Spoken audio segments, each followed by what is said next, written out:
Welcome to the Therapy for Black Girls podcast, a weekly conversation about mental health, personal development, and all the small decisions we can make to become the best possible versions of ourselves. I'm your host, Dr. Joy Harden Bradford, a licensed psychologist in Atlanta, Georgia. For more information or to find a therapist in your area, visit our website at therapyforblackgirls.com. While I hope you love listening to and learning from the podcast, it is not meant to be a substitute for a relationship with a licensed mental health professional.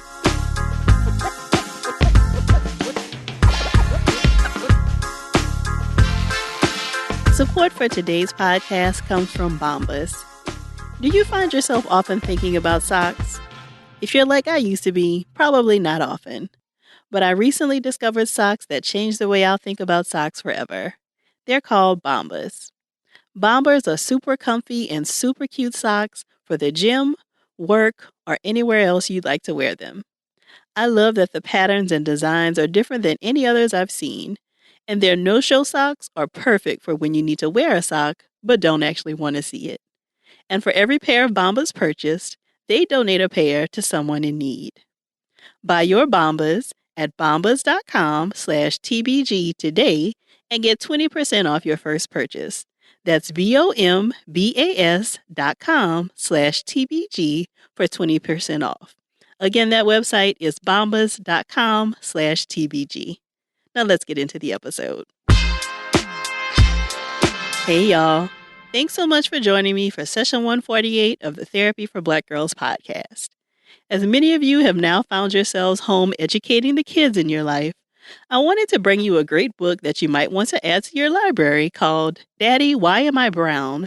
By Dr. Bedford Palmer. Dr. Palmer joins us on the podcast today to talk to us about talking to kids about race. Dr. Palmer is a licensed psychologist, an associate professor, and the interim chair of the counseling department at St. Mary's College of California. He holds a PhD in counseling psychology and researches issues related to social justice and cultural factors.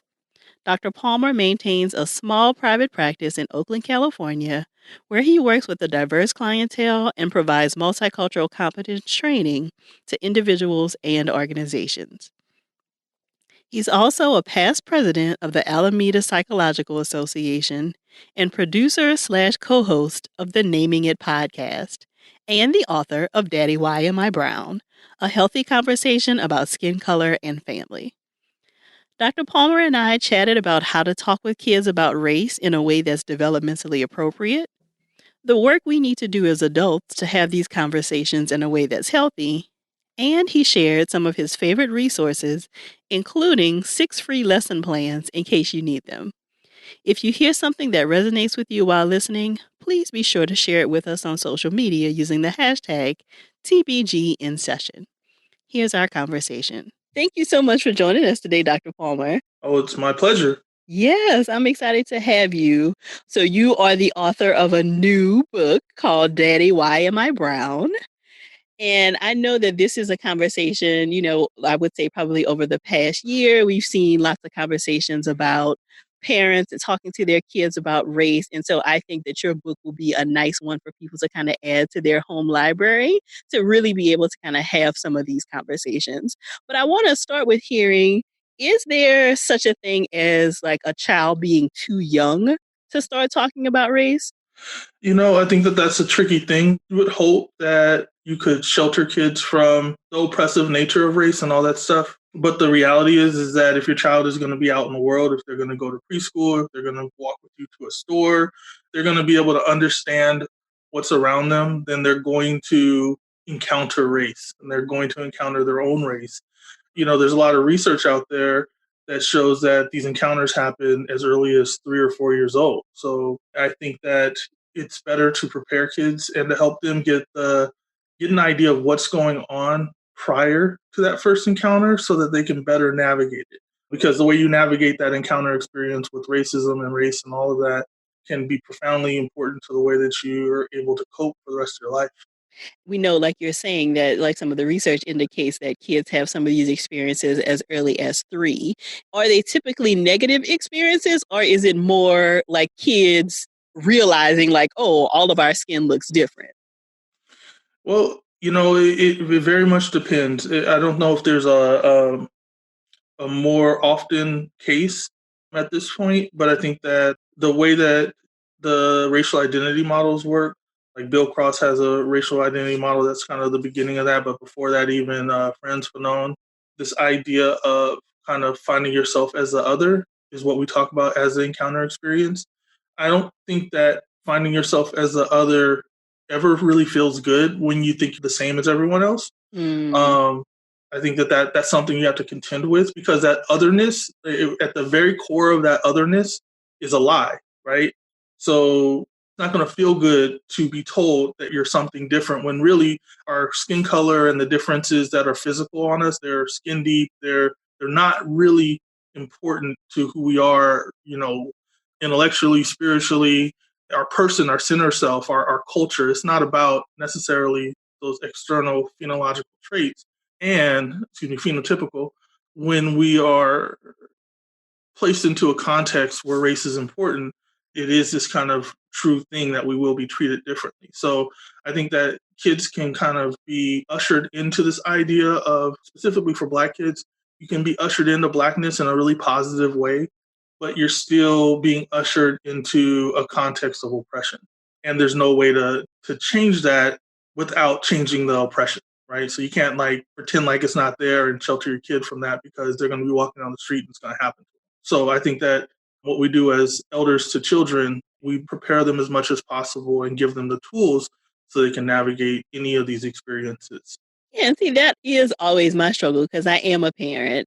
And so, it does feel like a very fine balance between like helping them to just be proud of themselves as young Black boys and also like wanting to shelter them, but knowing that you really can't because they exist in the world. And so, how do you kind of assess like what is appropriate to talk with them about the realities of the world at a certain age? I think people like to talk about meeting people where they are, and I think that is the way that you do it with children. Mm-hmm. You're not gonna come to a kindergarten class and be like, "Let me explain you the duality of identity and two personhood," and you're not gonna go into like critical thought in that way because they haven't learned the foundations to get to the point where they can understand it. But you can talk about what happens when people say mean things to you? What happens when people talk about and describe you? What do you do when you describe other people?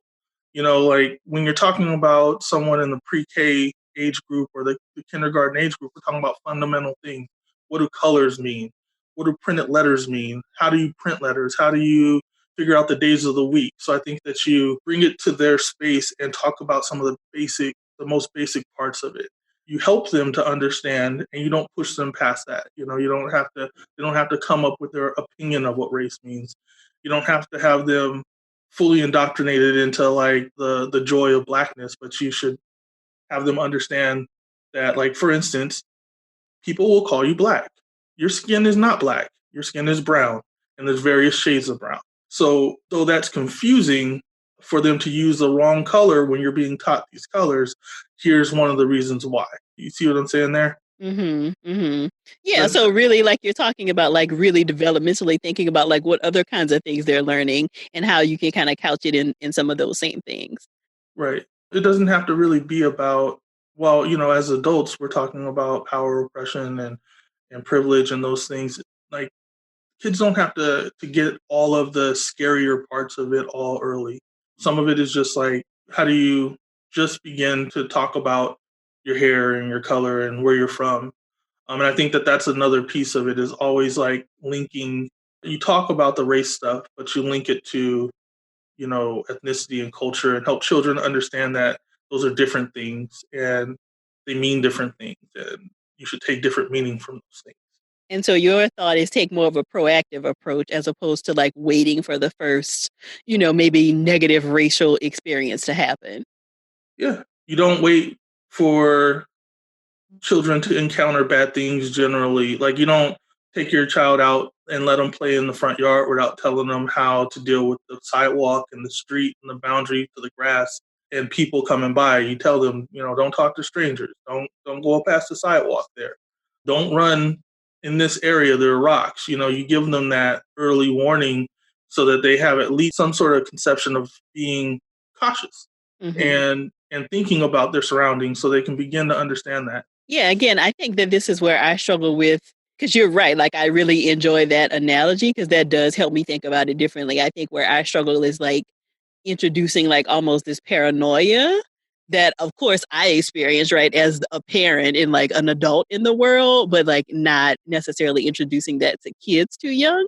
I guess the question you have to ask is it really paranoia? So Ooh. I grew up in a predominantly white and Asian area of San Diego, and I was one of two black kids, three black kids in the class most of the time, most of my life as a K through 12 kid. And I encountered racism very early, and some of it was not even direct. Like there wasn't necessarily someone dropping in bombs towards me. It might just be that the white kids wanted to pick on me, and I was the only one getting picked on. Like there was no difference except for the skin color, and I didn't understand what was going on.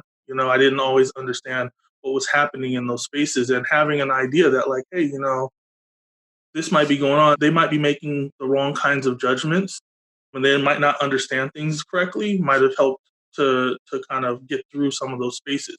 Again, it's not necessarily teaching kids the scariest parts of this, but it's about the same way you tell kids, hey, if your brother or your sister hits you, that doesn't mean that you get to hit them back, and here's the reasons why, and here's how you deal with like the concept of, you don't talk about the full-on concept of forgiveness, but you do talk about, you can't stay mad, you have to do things to repair your relationship with your kids and between peers and things like that, and you find those ways in the language that the child can understand so that they can begin to again start to develop healthy ways to deal with things that will affect them for the rest of their lives. Very good points, Dr. Palmer. Thank you for that. So it makes me feel like there is like some work that we have to do probably as adults to like even get ourselves ready to like maybe have some of these conversations. Do you have thoughts about that? Oh yeah. Honestly, one of the pieces to the book is that, I spend a lot of my time as a professor and as a consultant and as a psychologist helping people understand how to have these conversations with themselves as adults and how to like navigate systems that are oppressive and where you work in a corporate setting and like having to deal with ramifications of systemic racism, when you've maybe not had to deal with that so much before, or you're going to be a counselor or a psychologist and you need to look inwardly and understand like how you might bring that into the room or how it might be affecting you. So the whole point behind the story, if I can give like a quick story behind the book, is that Yeah. I was at home and my wife came home and she was at the time working in a school where they, had K through 12 kids and they had like kindergarten and first grade and whatnot. And apparently there was like this little kid who came up to her and recounted the story of being told that their skin looked like poop by one of their classmates after a lesson about color and skin color. And of course, the child was in tears, and my wife was like really disturbed by that happening. And then the lack of ability to do very much to help fix that once it's occurred, you know. And me being, someone who thinks about this stuff a lot and focuses a lot of his career on this, it's just like I had this whole dissonance moment of like, man, I want to help this kid, but obviously I can't do anything for this child because I don't know this kid, and I want to help my wife. She's got to process it herself, and this is about her work. So what do I do to not get in her way right now? And so, as being a psychologist I am, I was like, okay, maybe I need to like sit down and maybe write something down, do something to self-soothe, and that turned from kind of a maybe a post I was thinking at first, and then I was like, I could help a teacher talk about this. I could help parents maybe talk about this. And I just wrote the beginnings of the children's book. Sitting at the kitchen table, I wrote it in like, an hour, the first draft, because, it's not a lot of words in a children's book. But over the course of a few years, I refined it and came back to it and figured out how to publish it. But the whole idea was what happens if we're able to address some of these issues that adults have in adult worlds before they're adults. Like, what happens if they don't have to relearn things? They can just learn it right in the first place. And so the book itself is not just meant for Black and brown kids, it's actually meant for white kids and all the kids in between, because everyone needs to understand how to properly talk about this and think about skin color, race, and family. Because if the kid who called the little girl skin poop would have had someone teach them this prior to that, then the little girl wouldn't have had her encounter experience. Mm-hmm.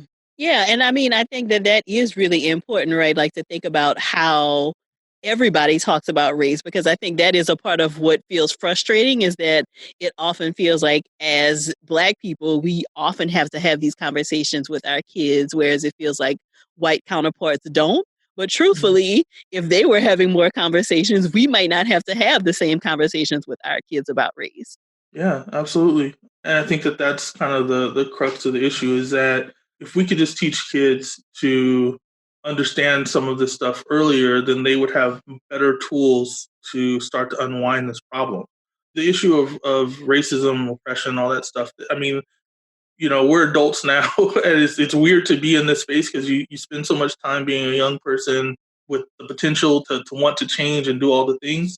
But I think if you're in my age group, which are, early 40s and stuff, we're getting to that point where you have to start really thinking about what the next generation is going to do and how we're going to prepare them. And I think that that's kind of the energy that I wanted to put behind this, is to maybe do something where we can prevent some of these negative interactions and prevent the need to heal as opposed to just heal. Yeah. And so, what made you decide on a kid's book as opposed to like a book for parents? Well, the funny part about children's books is that they are books for parents, because parents buy them, parents consume them, and parents eventually they're the ones who read them to the kids. And so my book, Daddy, Why Am I Brown? So it has a story for the children, and it has like the learning process in there, but it also has a bunch of resources. So there's discussion questions and vocabulary. And the idea is like, if you can talk to your child about this, then maybe you're going to learn some of this too. And you can come to the book without necessarily having a degree in ethnic studies to read this book to your child. It's just meant to like give some basics, and maybe that can open a conversation that continues in the house. Hmm. So, kind of going back to the earlier conversation around like the work that we need to do as adults to be able to have some of these conversations with our kids, can you share like any of the questions from the book or questions maybe that you even ask in your practice or as you're kind of thinking about your work for adults that maybe can help them to kind of think about the spirit they need to come to a process like this with? I think one of the first things is that you have to ask yourself what your relationship is to your skin color and to your race and to like the way that you see yourself identity wise, what's salient.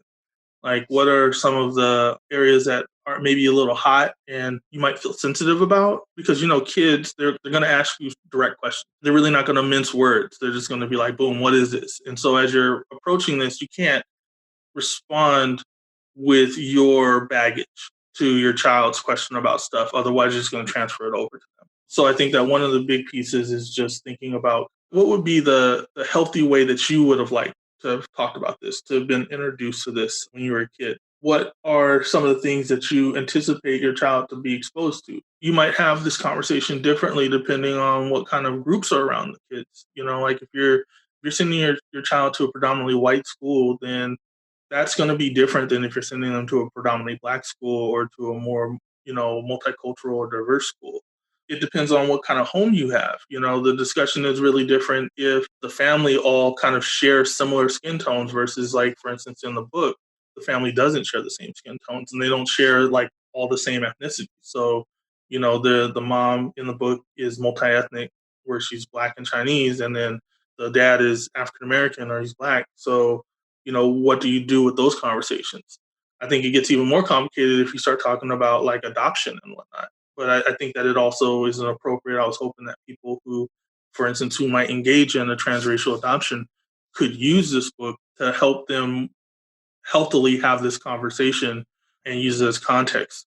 I think in the book, there's like, I provided some vocabulary that I pulled from the Learner's Dictionary. It's vocabulary with definitions that kids can understand. So, like, ancestors, a person who was someone's family in past times, or heritage, traditions, achievements, and beliefs. Even like melanin, So the dark brown and black substances that is a natural part of people's skin, hair, and eyes. Like off the top of your head, would you just be able to say what melanin is to a child?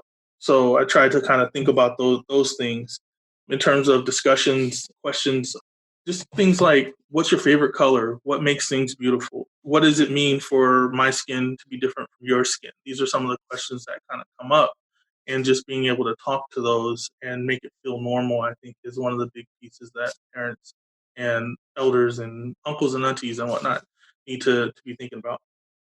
Yeah, and I think you raise a really interesting point, Dr. Palmer, in that there is likely some work that lots of us need to do around our own race to be able to really engage in these conversations in a way that's healthy for kids, right? Like, I don't know that we even always think about like how, our ideas about skin color and hair and all of those things still impact us as adults. Oh yeah, as a psychologist, the stuff that people bring in to talk about, I don't know that any of this stuff is worked out for adults.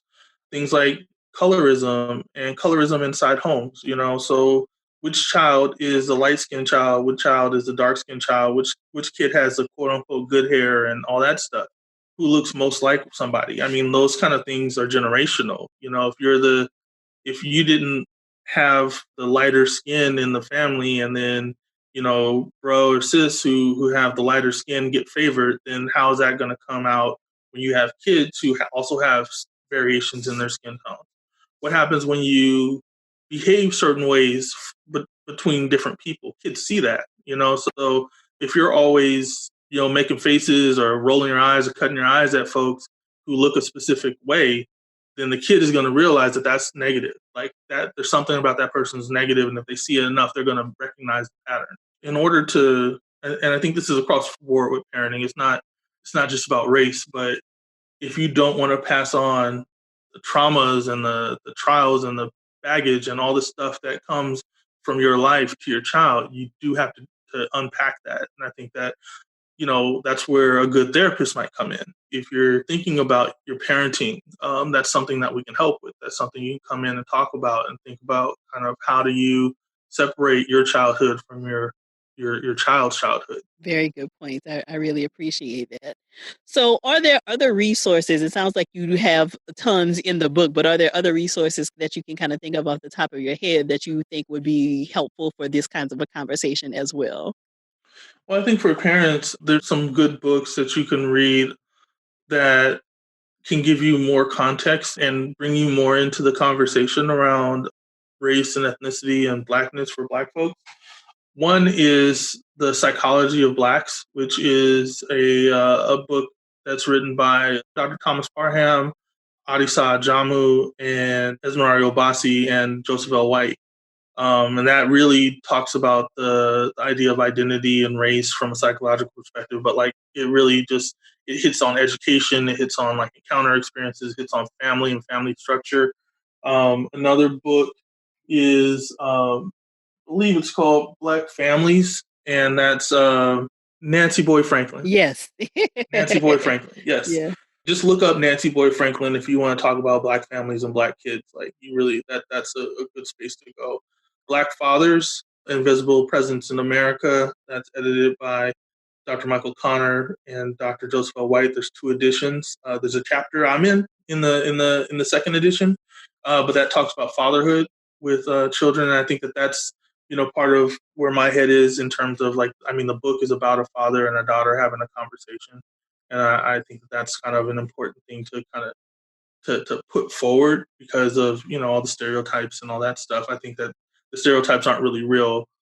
Black men are very involved and very connected to their children in a lot of different ways, and I think that like pointing that out. I mean, one of the book that came, I was like looking at it and I was like, man, I got author goals now when I saw Hair Love. I was like, wow, Oh, yes. you Yeah. know, I mean, such a beautiful way of kind of approaching a situation that I think that many black fathers have experienced, not necessarily, in the way that's in the book, but just this idea of, how do I make sure that I'm taking care of my child in a way that my child would be happy with and that my partner would be happy with, and yeah, it's just beautiful. So maybe one day we'll get we'll get a wonderful animated version of Daddy Why Am I Brown. But there you go. maybe one day long in the future after this interview, because now everybody listens to your show, so now they know about it. I love it. So where can people connect with you online, Dr. Palmer? What is your website? And I know people can go to your website to buy the book. So what's your website, as well as any social media handles that you want to share? Okay, I got a few. So you can find me directly, and through this you can find a lot of other stuff that's connected to me. But I have my website is drbfpalmer.com. So drbfpalmer.com. And the website for the book is Deeper Than Color. That's deeper than THAN color.com. And you can go there and you can get to both websites from each other. They're all linked, and you can go on to Amazon to find the book. And you can find that by either searching it on Google, or you can go directly to the website. Now, internet handle wise, you can find me at drbfpalmer on Instagram and on Twitter and on Facebook. So at drbfpalmer. And the book is at Deeper Than Color, same as the website. Yeah, so those are the best places. So if you look for me online, I talk a lot about psychology and about race and culture, and as some of my folks say, about the struggle. But I've been adding in some resources for parents. One thing that people might like, especially right now in the context that we're in, I know there's a lot of folks who are doing homeschooling and needing some materials. Well, I have 6 lesson plans that are for free on the website. So if you're a parent, or if you're if you're a teacher, whoever you are who's trying to like put together some lesson plans for some kids in preschool, kindergarten, or first grade, there's 6 free lesson plans, and you can just go download those off of deeperthancolor.com. Perfect. Thank you so much for those resources, Dr. Palmer. And of course, all of that will be included in the show notes so that people can get to all of that very easily. Well, we really appreciate you spending some time with us today. Thank you. I appreciate you having me on. I'm so grateful Dr. Palmer was able to share his expertise with us today. To learn more about him, or to grab your copy of Daddy Why Am I Brown, visit the show notes at therapyforblackgirls.com/session148. And don't forget to share your takeaways with us in either your IG stories or on Twitter using the hashtag TBGInSession. If you're looking for a therapist in your area, check out our therapist directory at therapyforblackgirls.com/directory. Many of the therapists offer options to meet virtually if you're looking for that right now. And if you want to continue digging into this topic and meet some other sisters in your area, come on over and join us in the Yellow Couch Collective, where we take a deeper dive into the topics from the podcast and just about everything else. You can join us at therapyforblackgirls.com/YCC. And don't forget to show our sponsor some love by grabbing your Bombas socks at bombas.com/TBG today and get 20% off of your first order. That's bombas.com/TBG for 20% off. Thank y'all so much for joining me again this week. I look forward to continuing this conversation with you all real soon. Take good care.